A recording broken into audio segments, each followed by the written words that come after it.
We're going to talk about Violet's temperament testing. So, she is a lovely, playful little sweetie. The first thing that you're going to need to understand is that low, medium, and high is not like low is not bad and high is not good. It's a spectrum. So, the first thing that I'm looking for is confidence level. So I place the puppy into the temperament testing area, and what I'm looking for are signs of stress, signs of whether their tail is down, is their tail up, are they exploring and checking things out, or are they kind of sitting in the corner and they don't know what to do?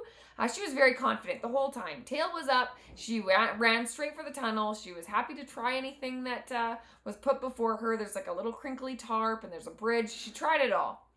The next thing I look for is assertiveness. And so this is kind of how assertive they are with humans. And so what I do is I get into the testing area and I see whether or not she notices me and how she approaches me. Do I need to coax her over, or is she just kind of like diving right into my lap and trying to get as close as she can for kisses? And she was kind of right in the middle. She kind of politely crawled into my lap and kind of looked up at me and then just, slowly crept up to try and give my face some puppy kisses. So I scored her a medium there. Motivation level. This is their workability, their trainability. How badly do they naturally want to please people? And I gave her a medium because she was happily bringing the toy back to me every once in a while and be like, okay, what's next? And then she also had a nice little independence about her. So she was happy to kind of go off on her own, but was very happy to work with me for the most part.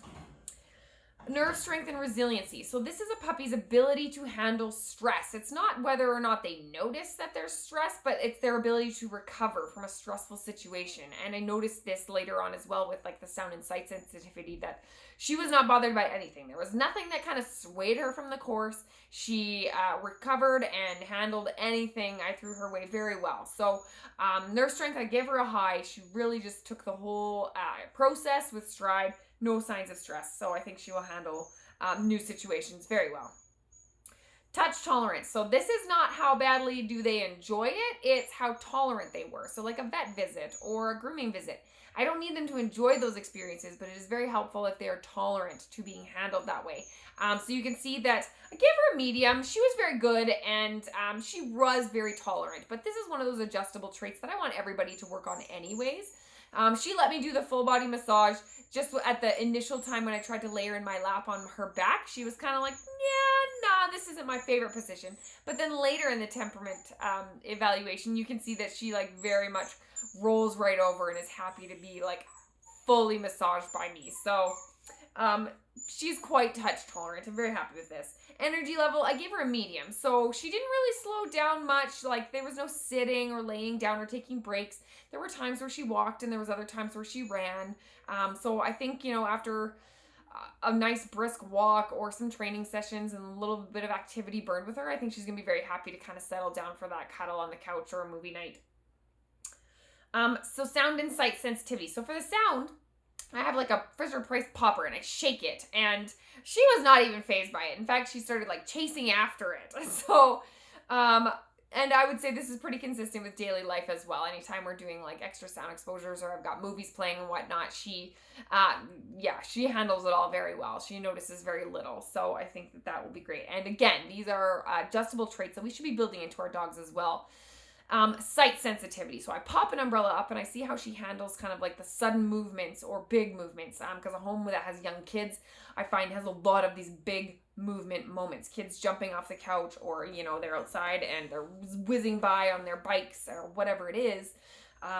It's really nice if a puppy kind of has this as starting as a foundation point if they do have busy kids in the home. And this can be really helpful. So I popped that umbrella and she didn't even notice. I tried a few times to see if she would notice. She really didn't.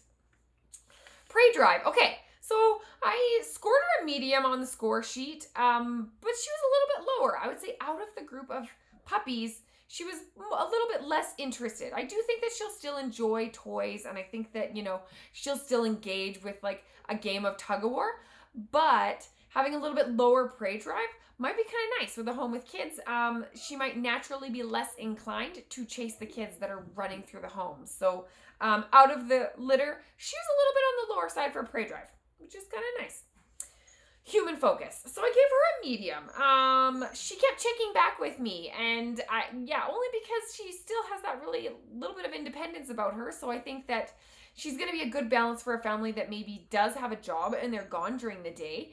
And then you come home and she is going to want to be with her people. But I think she's going to handle that balance really well of the family being gone, or you're gone for sports in the evening or whatever it is. And she's probably going to be like, oh, that's fine. I'll just hang out by myself. But then when you come home, I think she's also going to be very happy to see you. Tenderhearted. Okay, she was funny here too. I scored her a moderate. She noticed, and then she came over and checked on me. And then she didn't really leave me, but she wasn't like super concerned for my soul.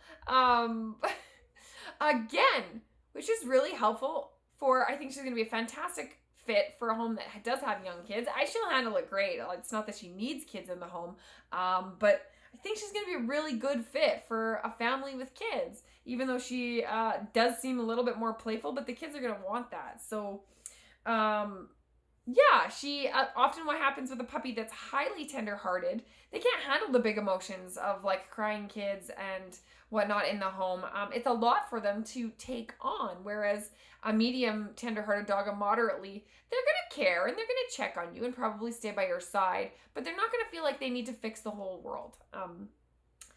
So it's a nice balance. Dog friendliness. So I gave her an assertive. She wasn't overly assertive, and she's going to be great whether there's a dog in the home or not. I just noticed that she was more like paws up on the dog and trying to get closer to their face. So if there was another dog in the home that's maybe less assertive and we are looking for that play relationship between the dogs, this would actually be a very good balance because she probably will pull that little bit of play out of them. So yeah, that's Violet in a nutshell. If you have any questions, let me know.